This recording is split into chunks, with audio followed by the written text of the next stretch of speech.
The Avengers is the sum total of 5 years of work that saw Iron Man, Incredible Hulk, Captain America, and Thor all come together for this movie. And this movie basically ends the Phase 1 set of movie and sets up Phase 2. And it's still a movie that Phase 2 is reflecting back on. So in this review, I will look at why this movie is so successful. And I think one of the reasons why this movie was such a success was because of Joss Whedon. Joss Whedon proves that he really, really knows these characters. He really knows how to write these Marvel characters. And Joss Whedon is no stranger to crossovers. Joss Whedon has written for Marvel before. He wrote the Astonishing X-Men comics, which I have done a review for.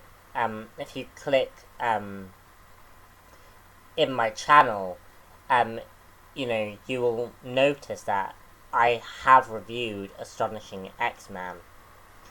And Joss Whedon did that for Marvel. Buffy and Angel crossed over quite a lot. And continue to cross over in the comic books.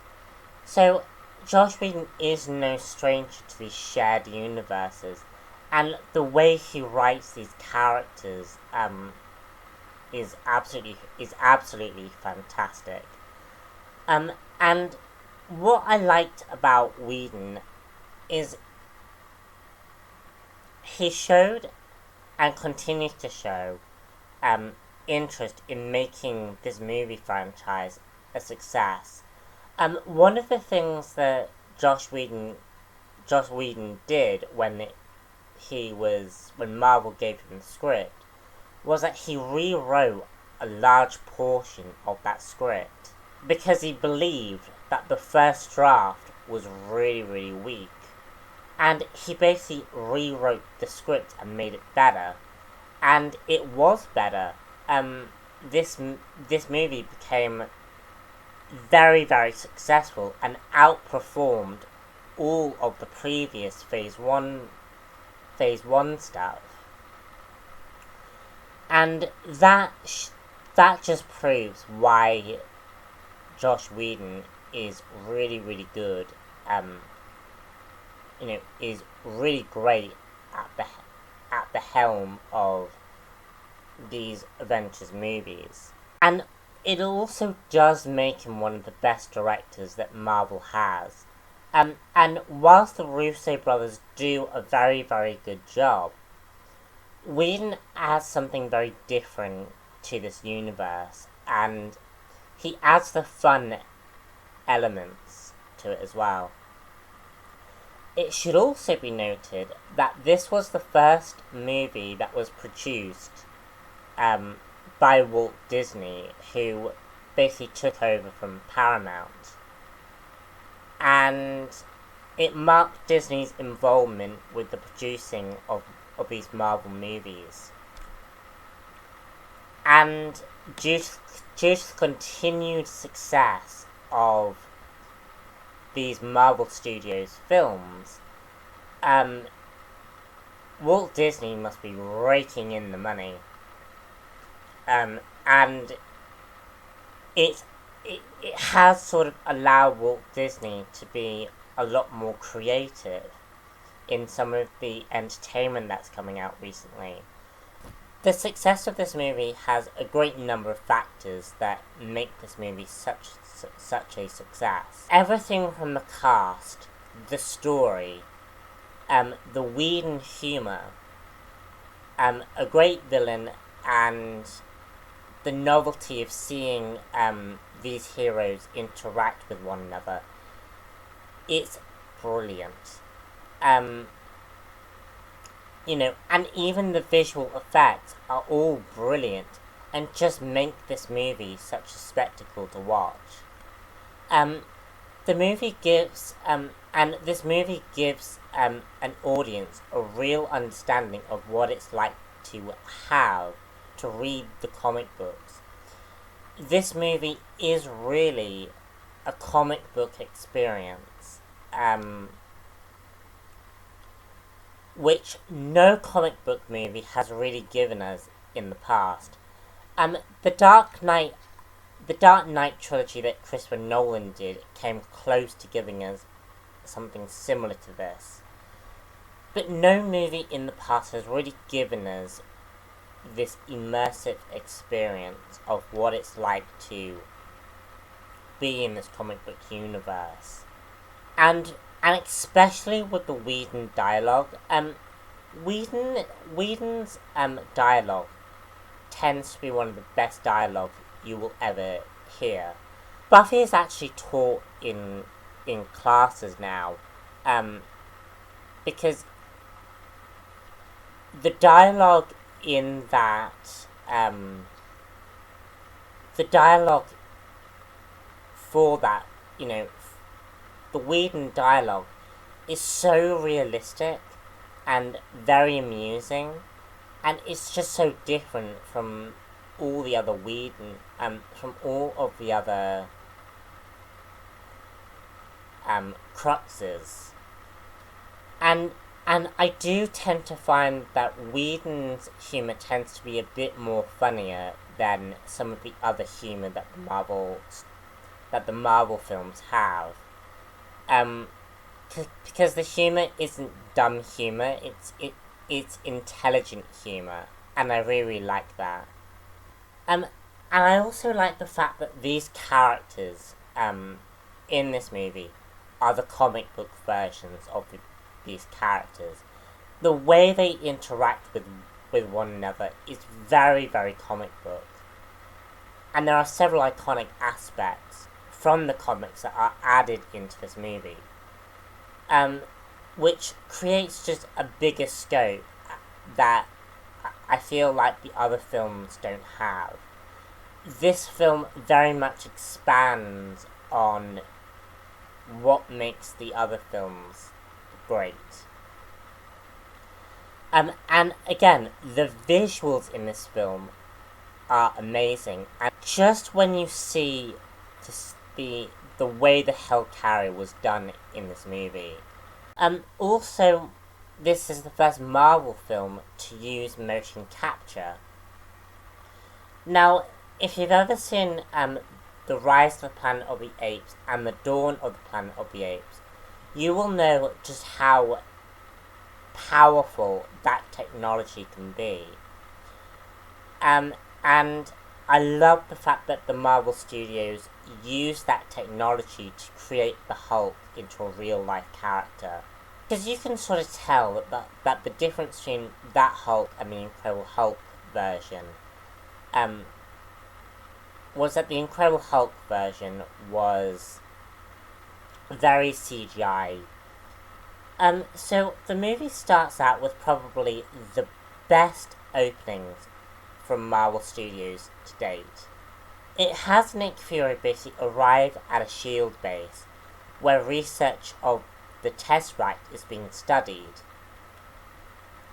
by Dr. Selvig that was established at the end of Thor. And this sets up a key element in the film, whilst in turn establishing a main theme scene in Phase 2. The theme in question is the concept of testing things that we don't fully understand.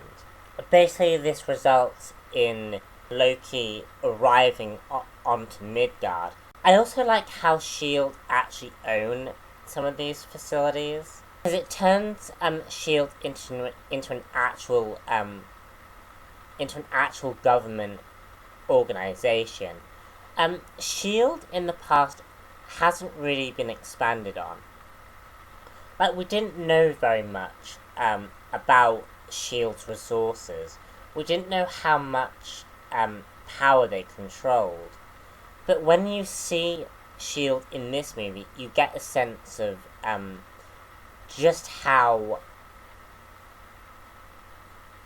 much backing they have, and what goes into the S.H.I.E.L.D. operations. And I do like the fact that S.H.I.E.L.D. is heavily invested in things like NASA, because they're trying to obviously safeguard the entire world. And it automatically put Loki as a formidable opponent. Just seeing Loki just go all out on these S.H.I.E.L.D. agents, who are the best trained people you have in the entire world. And you just see Loki just wailing on them. It was a brilliant moment. The next really great scene is the scene where we are introduced to Black Widow again. Josh Whedon tends to do very interesting things with female characters. And we've seen that throughout Whedon's career.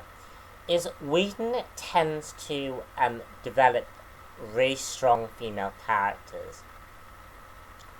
And that's what happens with Black Widow. In Iron Man 2, Black Widow wasn't really a particularly amazing character. All Iron Man 2 really did was to set up the Black Widow. But what Josh Whedon did was really, really good. He really expanded on her character, and just seeing her act in that initial scene that she appears in was really, really good. And I loved her interaction with Bruce Banner, which is like the next scene after. And her interaction with Bruce Banner really sets up her character arc, which is a lot to do with the idea of monsters. And I just feel like the interaction between her and Bruce Banner was really, really good. The next scene we see is the Tony Stark's entrance, which was really, really good. And we're seeing him at a new stage in his life. We're seeing him pursuing a relationship with Pepper Potts. We're seeing him follow his father's dream of creating free energy. And we see him at a new point where the Avengers movie was the logical next step for his character. Where he is called upon to form together this team. And as Stark states in this movie, is the arc reactor really freed him from what he used to be. And you can see a very, very clear distinction from who he used to be to who he is now. So the Avengers movie really sets up a mini character arc for Tony Stark. The next major big scene is, of course, as I mentioned, the Hellcarrier scene. The Hellcarrier scene is one of the most iconic aspects of this film. And we do see the interaction between Captain America, Black Widow, and Bruce Banner. But seeing the Hellcarrier just rise out of the water was a brilliant scene. And the Whedon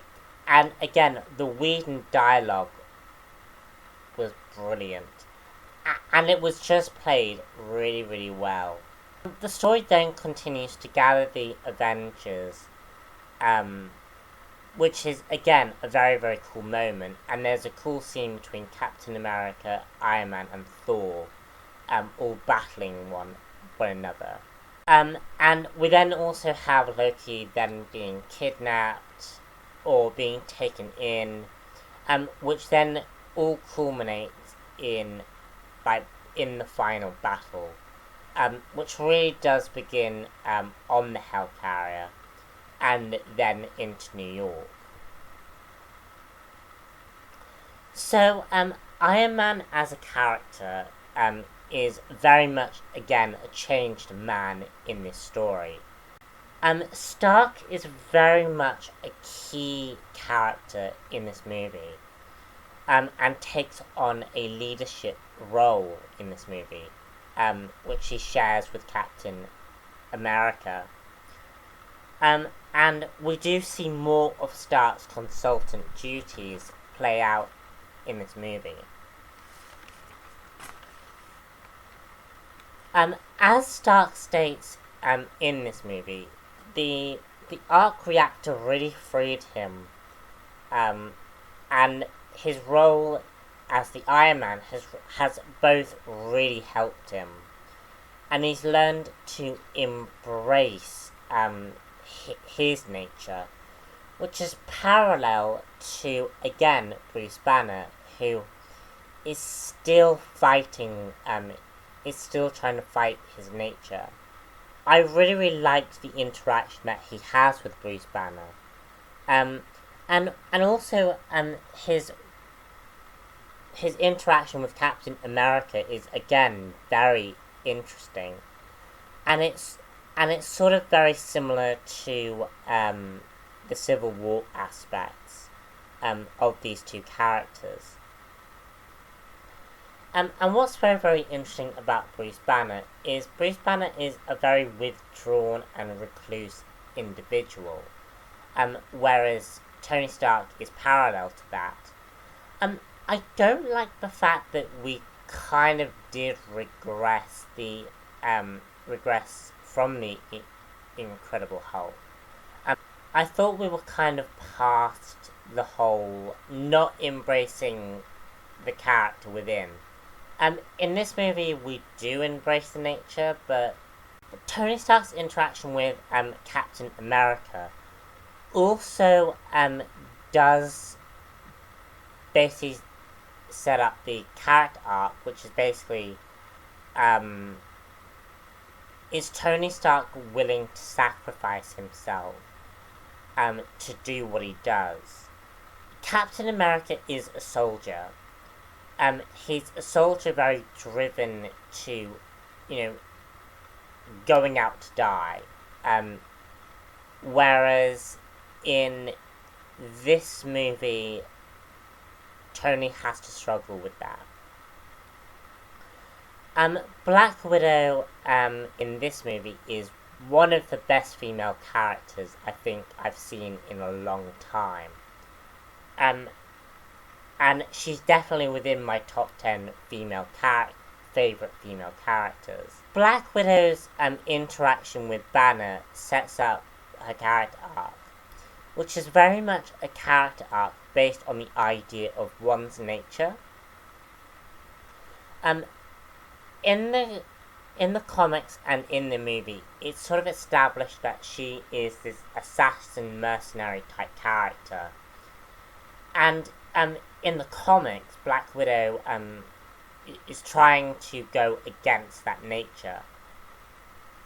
And it's a very interesting parallel to have her parallel an actual person who turns into a monster. And as Whedon's primary female, Black Widow is given a lot to do. And her performance completely outshines her comic book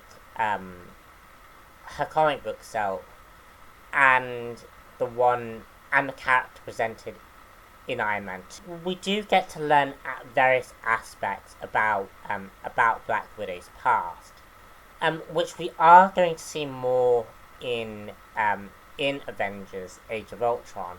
But here we get that set up. Here we get to learn some of the aspects of Black Widow's past through the interaction that she has with Loki. And the interaction with Loki was excellent. I really liked that scene because it just showed how cunning Black Widow was. Shield's use of technology in this movie comes at a price. And we do see how far Shield has fallen from the SSR days. And we see technology having advanced like never before, and Shield's lack of understanding of that technology. This is all heading towards the direction of Ultron's existence. As Nick Fury states in this movie, Thor and the Asgardians came to Earth and basically decimated a small town. And this again ties back into the technology theme. SHIELD is basically trying to safeguard the Earth in the best way they know how, and are willing to utilize the same technology from the Destroyer in order to safeguard their home. Because as far as Nick Fury is concerned, Thor came down onto Earth without any primal reason. And basically, Asgardians basically walked onto their planet and destroyed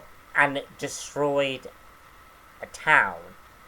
As far as Nick Fury and SHIELD are concerned, that potentially is an act of war against them.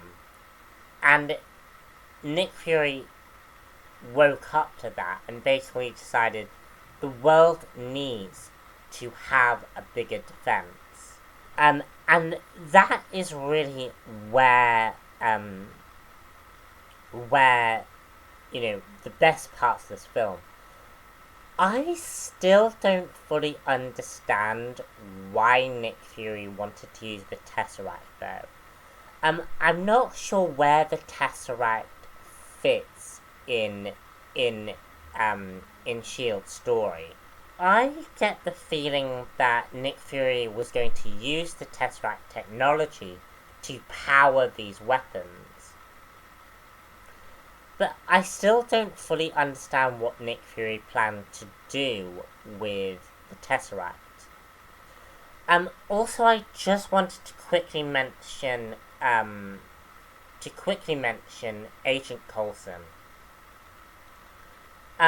Agent Coulson was brilliant in this film, and also Agent Coulson's death led to the Avengers gathering together, and Coulson played a major role in all of this. Now we get on to the villains. Loki was the main villain of this piece, and my goodness, he was amazing. And basically Loki, from where we last left off, basically established a deal with an alien race, later revealed to be connected to Thanos. And this is very interesting, because Loki basically really dug in, bit off more than he can chew when he struck a deal with Thanos. And you do see that when you look at Loki in the final battle. You do see that he realized, oh frick, I messed up in a big way and now I can't get out. And Loki, yes, is very much a pawn that Thanos is using to, I'm assuming, get the Tesseract technology. But Loki is very much a very formidable villain. I'm not sure why Thanos gave Loki the Chitauri spear, which is by a lot of fans believed to house the Infinity Stone. But basically, Loki wants to rule Midgard as a benevolent god. But his actions speak more like a dictator, similar to the Nazi regime, similar to the ideals of Red Skull. And that is very, very interesting because it connects Loki with another villain. And it sort of connects all of the events that happened in Captain America with what happened with Thor, and it basically connects these two movies. And I really, really like how Loki parallels his brother, and how Loki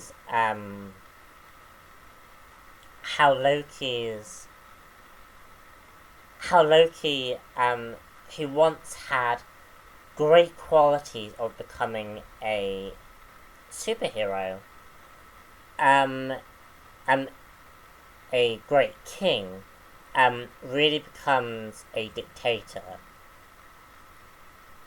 in this movie. And there is a very striking visual in this movie where we see a man who appears to be either Jewish or German, or that kind of descent, says to Loki, "We don't bow to men like you."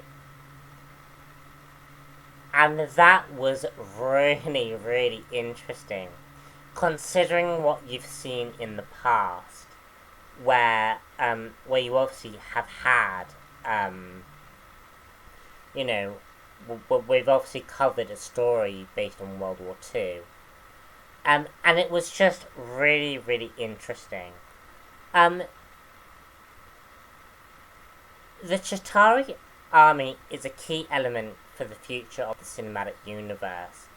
I can bet your bottom dollar that we will probably see the Chitauri again for Infinity War. Again, they're referenced a lot in Phase 2.